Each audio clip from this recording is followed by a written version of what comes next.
So what do you think, Joe? I don't think that's for me to say. Second chance. I mean, it's a nice idea, but I made terrible choices. I drove my family away. I hurt people. I can't do anything about before that's done. I can show people I've changed.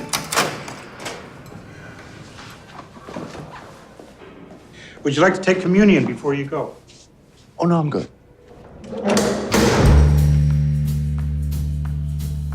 What are your plans for work? We don't want things going back to how they were. Joe motherfucking Bennett. Scotty, look at you. Clean slate, huh? Oh, yeah. And I'm ready to move ahead with a good life. Whoa. Oh, Well, I hate to break it to you, but you're on the hook here, Joey. Manny's got to go. Old man's craving salvation by way of confession. But I paid my time. I just want everything to stay in the past. You left Phil breathing all those years ago, or it wouldn't be a problem now. The way I see it, it's your mess. Now, you fix it, or I'll assume that we're at odds. Obviously, this is a darker kind of movie. No, I mean, it's a romantic comedy, you know, obviously. That's what we're leading with. That's our, yeah. That's the demographic right there. I think so. Yeah. So, you know, when it's darker material, how do you decompress on set? Just scream at each other. Just Yeah, that's what he does. drugs. I don't know, we're just humans. We just laugh a lot about, things that are happening in front of us. Somebody farts, that releases a lot of tension. Usually him. Yeah. I don't know. It's not. It's funny. People get serious when it's time for something that takes a lot of concentration. But when it's, there's a lot of the movie which isn't super intense. I think where there is room to laugh and have fun. I feel like the darkest parts of the movie come in, little chapters. But there's also a lot of goofy, jaunty moments. But also the thing is, it's a job. You're trying to do something. Sometimes you do a comedy and can be the most serious moments that you've ever had working because you're so focused on getting it right. So it's not because something is dark. Yeah. Doesn't mean that you that it depresses There are moments you. It's of- just a yeah. job. Perfect. Not just, but It's just a job. But I mean, the story is all about redemption. And I know for your character in Game of Thrones and even in Gods of Egypt. Gods of Egypt. Yeah, I mean. I need redemption for that. I know. It's all about redemption. So there's a theme of redemption there. So how do you feel it helped your performance in Small Crimes? Gods of Egypt. I don't know. The story, the theme of redemption. Oh, I Not don't. so I much don't. the- You know, I don't. I don't see it like that. It's not. I'm not. I'm not going in and acting a theme. This is a character. He's making some choices. I'm trying to make sense of those choices. You could say yes. The film has a theme of redemption, and is that possible? But you can't, as an actor, go in and worry about that. You have to worry about why am I here? What's my relationship to these people, and then you navigate there. Yeah, he needs a sandwich in this scene. And the next scene, Well, he's starting his car up. You know what I mean? It's like theme is not always the, the headline. No. Yeah. So how do you approach these complex characters? Well, like any character, I mean, we're all complex, and I think that's what. I mean, and we're also very simple, but that's people. I just thought that for Joe, he comes out of, he's been locked up for 6 years, and now he wants to re-enter life, and he wants to, a fresh start, and he believes that he has changed, and that, and he hopes that the world is ready for him, and then it doesn't quite pan out the way he thought it would, but he believes that there's always an easy fix, and he just needs to turn another corner, and then he'll be fine. So, like his old mom, wonderful Jackie Weaver plays, asks him at one point, saying, "Have you changed?" And that's the key is he hasn't really changed because he doesn't really know what that means. Yeah, because- wanting to change and trying to change, two completely different things. Yeah, for sure. And also, that whole thing about growing up, which is I was thinking about it the other day. It's basically about understanding the concept of being responsible, and that's something that he hasn't really. He's never reached that point, and he's not gonna reach that point because he's dead now. Spoiler shit. I shouldn't say that. No. You can edit. You can do it. Yeah, I'll cut it out. Oh, cut that out. Yeah. Yeah, it's good for people to know Yeah. what they're getting into. Yeah.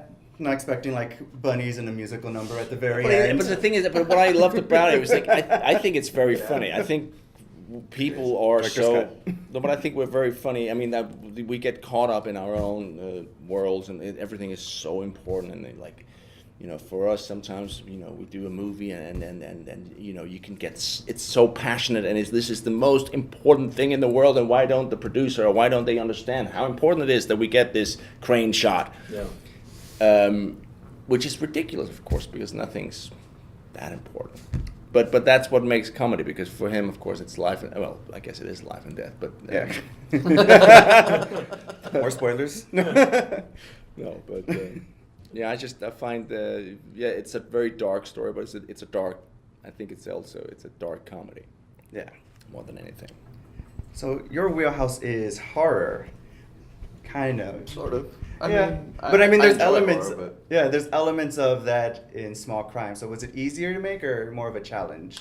Oh, I mean, I just was there to help facilitate Evan's take on this novel, which had some horror elements, but was, I mean, I think we came at it more as like fans of crime fiction, crime stories, and I think that all the sort of layers of horror or comedy or whatever were kind of secondary to wanting to do like a crime story. So I just kind of took Evan's lead. He had a very clear idea about why he was interested in this particular book and what parts of it he wanted to highlight on the screen and what parts of it he maybe wanted to minimize on the screen. And so I just tried to help translate that into a script that we could shoot. So what parts did you want for sure the audience to see? It was a thing in development. You know what I mean? It's because I think early on, maybe I thought that more of the grisly stuff would be more prominent. But you know, you get into it and you start to find the tone of something too. It's like you always have one version of a movie in your head before you write something. You write it, then you like start to talk to people. You start to shoot it, you edit it. You know, all these things kind of inform it. And you know, my background's horror. You know, I have a Fulci tattoo on my fucking arm. You know what I mean? Like ABCs of Death. And I love horror, but although everything I've done essentially I think is more crime, but you know, I think in some ways this movie, you don't need to push that stuff so much. There's some there. There's a man who's been like brutally attacked, you know, like with a knife like 1,000 times. It looks like you could always go more, but why at some point? I think too much people, you just turn the audience off and they just like check out, you know. But what was appealing? Honestly, I just wanted to see a movie where like the lead character drives his own destiny very quickly and very like, you know, destructively. And I don't know, I looked at movies, in some ways I was looking at almost more stuff like The Informant and you know, things like that. Because I just like, I don't know, I like big characters that are just very present in their own problems. And it just seemed like a fun way to do that. You know? So what elements of horror draw you more to filmmaking? I don't think I'm like a horror filmmaker. I love horror movies. I think I respond more to, in terms of stuff that I want to do, is stuff that's, you know, black comedy. Mm-hmm. Essentially, I think everything that I do has some element of satire, some element of like black comedy. I think horror or sci-fi or thriller or any of those things are really just like ways to disguise like a joke on somebody. You know, it's all just like a costume so people like follow along. But it's like, you know, I don't know. I don't really have any interest in doing like a ghost story. No ghost stories? What about zombies? No. Aliens? No. Alien, sure. Yeah? Oh, right. Good allegory, yeah. So how was the casting? Did you right away know exactly who you wanted? Well, that's two questions. I'm sure he knew who we wanted. Then the second one is, who can I get? Well, listen, Brad Pitt. We had our meeting. You had a meeting. And I just found him unpleasant. And, I go with my gut. And then, I was just like, I'm done with this guy. I don't want to talk to him anymore. Yeah, I talked to Nick. We got along really well. That was it. That was Yeah. it. That's how you got to go. Absolutely. Go with your gut. And what told you to the character? It's a great character, and he's very. I found him very relatable. I think that whole thing about the gap between how we would want to live our lives, and how we would like other people to see us sometimes, and what the reality is. That gap is extreme for Joe, but I could relate to him. I think, and I think it was great to see a story where you didn't get what you expected, because we kind of expect, it's a classic story. A guy comes out and you think it's a story about he's doing a lot of bad, but now at one point he's going to realize that, hey, enough is enough. Mm-hmm. I'm going to clean up my shit. I'm going to throw out all the bottles. I'm going to go down and I'm going to get my kids back and I'm going to raise them, and God damn it, Daddy's going to be proud of me. But that didn't happen, and I really loved that. It had a very surprising ending, and that's what I was attracted to.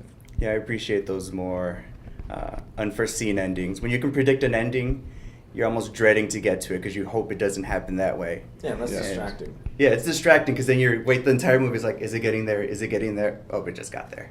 Yeah. Well, yeah, the post M. Night Shyamalan thing, when everybody was like, all right, what's the twist? And then every movie had to have a twist. Mm-hmm. And you're like, I don't really care about 2 minutes of something just to trick me. I want the experience to be worth watching.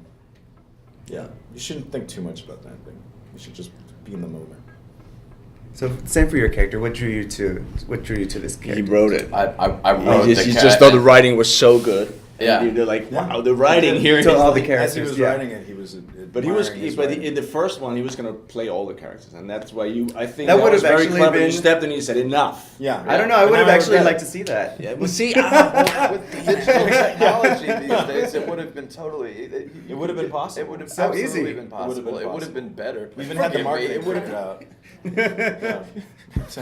One man, Broadway's fake calling. mustache and then One man rip it show. off and an eye patch for We the would have other done it guy. in one shot too. Oh, one shot, one take. one Live. take. And every On an time iPhone, somebody on an watches iPhone. it, Yeah. it's me performing it live. Absolutely. And there's an audience in each set Yeah. that we pan to. No, it was just Just for reactions while Yeah. he's changing. And then we became boring. I think you have a moment where you can seize destiny and do something different, but then we were afraid. Selfishly, I do, whenever I'm working on something, I do kind of have an eye out for, like, what could I audition for in this particular. And in this one, like, obviously, I'm never going to play Joe, and there's a lot of, like, tough guys. But there was one sort of, like, weaselly, dopey dude that I was like, I could do him. And so I asked Evan very early on. I was like, "Do you think I could play Scotty maybe?" And he was like, "Yeah." You didn't have to ask, man. You could have just been like, I'm Scotty. I suggested it. I Scotty, okay? I think this would be fun. I'd be happy to read for it, but no, it was just I just wanted to be a part of it any way that I could. I was flattered that Evan asked me to help him on the script, and I wanted to hang around for production. So I got my foot in the door. I wish he was in it more, honestly. I wish Scotty had like 2 more scenes. It would have been fun. Just Yeah, like him right. washing his socks. Doing I wonder karaoke. what Joe meant by that. Yeah, that's probably enough. There's a lot of unexplored Scotty subplots, but Yeah, well, what didn't make it from the book? I know the book is the sock washing scene. the sock washing scene, the behind the scene. No, there was a big subplot, or actually a big part of the plot that involved the local media, the local press, where Joe Oh, yeah. co-opted. In the book, Joe does have redemption.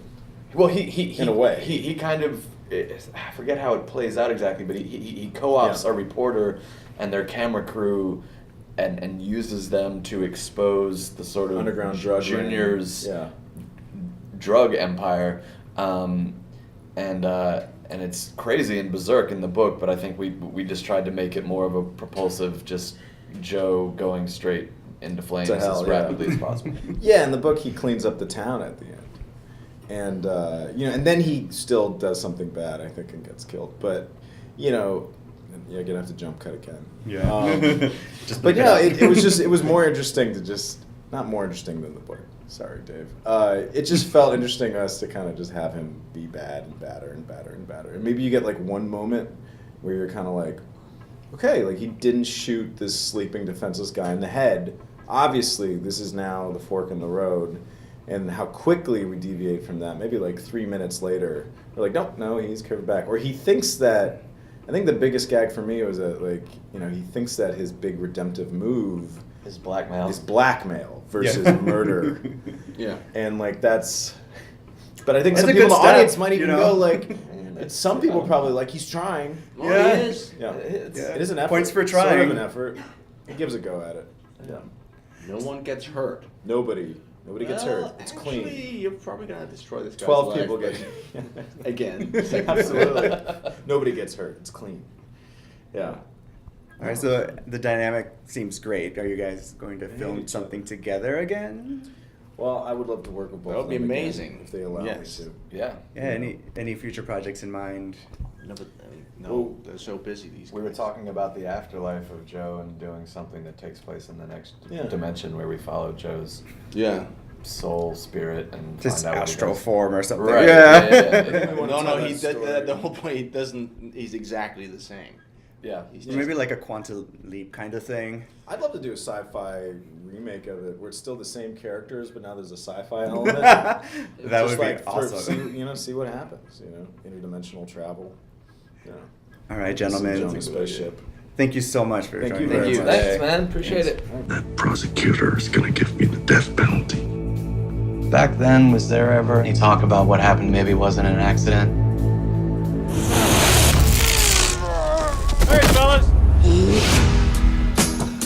You are not welcome here. Your first night home, you're out till dawn. It's impossible to you that I might have changed. Have you changed?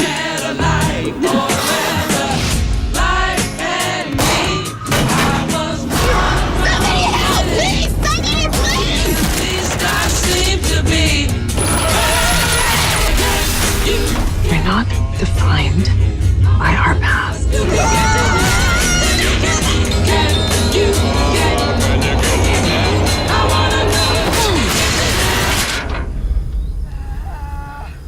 Second chance.